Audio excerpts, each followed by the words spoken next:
everyone, welcome back to my channel. It's me again, Aisha Tariq, Filipino wife in Kashmir, Pakistan.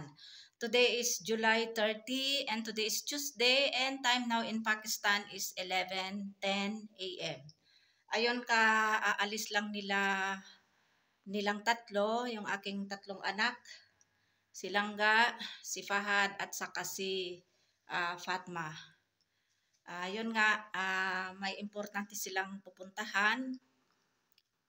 Pupunta sila doon sa sa Nadra kasi siya nga pala guys, si Fahad inshallah very soon ay makakaalis na rin siya at sasabihin ko na lang sa sunod na vlog ko kung matapos na lahat yung kanyang process, lahat yung kanyang papers, kung anong bansa yung kanyang swerte na pupuntahan niya. So ito yung ito yung pinaka-importante na documents na aasikasuhin ni Fahad, yung B-form nilang magkakapatid, si Langga, si Fahad at saka si Fatma. Kasi kailangan yun sa sa one of the requirements para makumpleto yung requirements ni Fahad.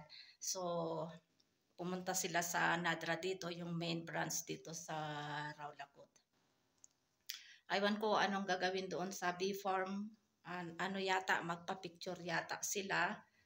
And then, malalaman ko yun mamaya kung ano yung gagawin doon sa Nadra. Yun sa yung B-form nila. Yung B-form ay parang yan nakasulat doon yung name nila, yung date of birth, tapos date of birth at saka yung date of birth at saka year. Yun yung B-form na yan.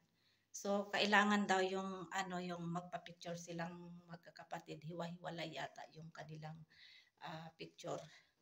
So ayan, and at the same time busy ako ngayon. Ayan, marami pa akong liligpitin. Di pa ako nakahugas ng mga kitchen utensils. At the same time, naglalaba din ako.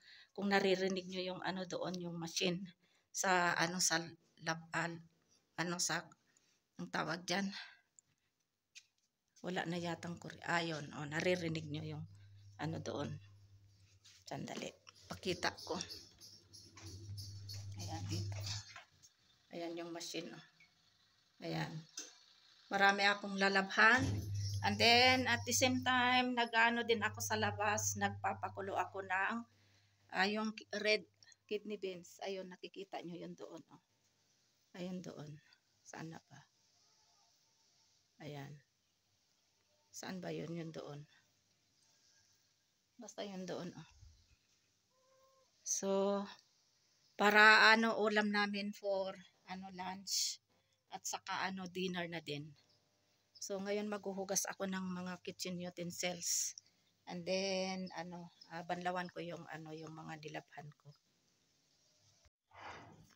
Langga, may pupuntahan sila. Kaya alamin kung yung pupuntahan silang tatlong magkakapatid. Sasabihin ko mamaya. Ayan si Langga. Sinasapatusan. After by already there apa?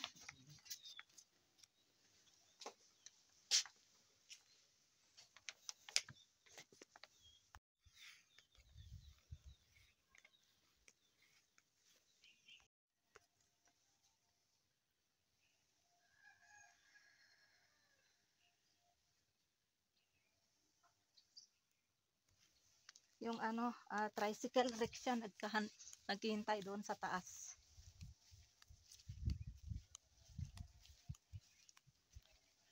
Yun doon banda yung na yon, yung lantern na yan.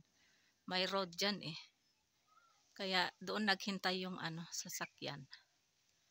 Yung rickshaw o kaya tricycle. Ayan na sila. Tatlo silang magkapatid. Akay-akay si Langga. Yun, naririnig nyo yung ano doon, yung ano doon, yung doon sa baba, andoon sila kaysa ano, yung may bahay doon. Kasi ano, yung may-ari ng bahay ay ano, tumawag kaninang umaga na ano, putulin yung mga damo doon by machine, kaya natakpan yung bahay nila kasi sa daming ano nito. Daming mga puno, mga dahon. Basta doon banda. Diyan sa baba namin, yung mga tanim namin diyan. Naririnig nyo naman siguro yung yung sound ng machine. Asan na ba sila? Ayun na sila. Saan na yung sasakyan? Alam nyo si Langga pala, natutulog siya kaya lang ginising ko kasi yun nga importante yung pupuntahan nila. Dapat matapos ngayon yung kanilang pagpunta doon sa ano Nadra, silang tatlo. So ginising ko lang siya para paliguan. Tapos yun pinaliguan ko siya kanina. And then yun binihisan ko.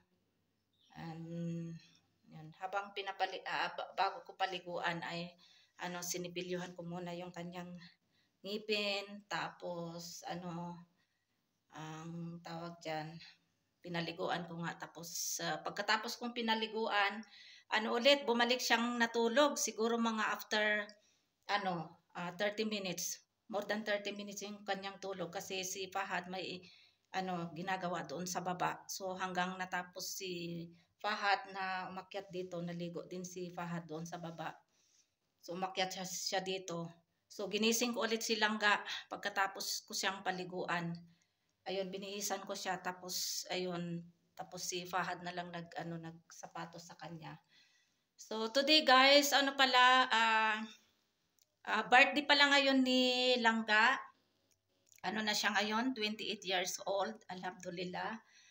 Bali, yun, yung pinanganak ko siya, July 30, 1996. So 28 years na siya ngayon. Pinanganak ko siya ng around 12 o'clock, 12 noon. Yeah, 12 noon. And then si Fahad naman, mag-aano na siya ngayong October 30. Mag-27 na din siya. Yung gap nila ay almost ano lang, 1 year at saka 3 months. And then si Fatma naman ay nag-17 na siya last February 3. So yung gap ni Fahad at saka si Fatma ay almost 10 years. So yun lang ang aking update ngayon. Sana maging okay yung pag-process ng papers ni Fahad.